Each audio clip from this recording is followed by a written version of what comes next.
My name is Jacob Morgan, and this is the Future of Work podcast.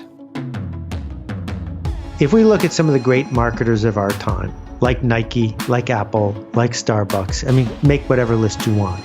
They're not great marketers because they ran great ads. They're great marketers because they wanted to make a change happen. That's Seth Godin, creator of altMBA and author of 18 best-selling books. So if your mindset is, I don't want to make a change happen, I just want a job, then you're just going to get a job. And you should market yourself as a cog in the system.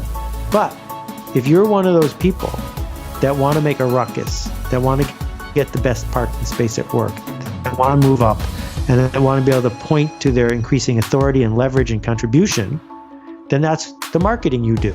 But it's diametrically opposed to the mindset of, I don't want to give myself over to the company and I just want a job.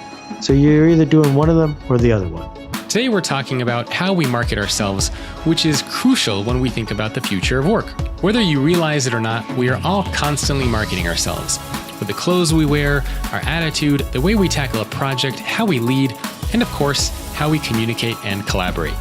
People used to say to Tom Peters, why should I bother training all my people? Because if I train them and they get more skills, they'll just leave.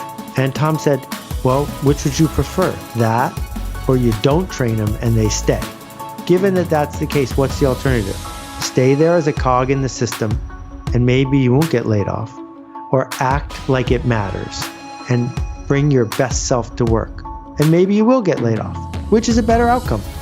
Too often, particularly young people, have been brainwashed by the system we call school, and that system is built on the question, will this be on the test? And if you're showing up at work with a will this be on the test attitude, you're probably going to get a will this be on the test job.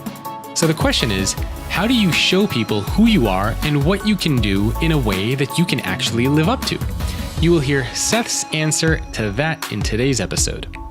We also talk about what Seth has been up to over the last year, why he has 233 Grateful Dead albums, his experience working with science fiction writer Isaac Asimov, which I thought was amazingly cool, and why authenticity is the wrong approach for organizations.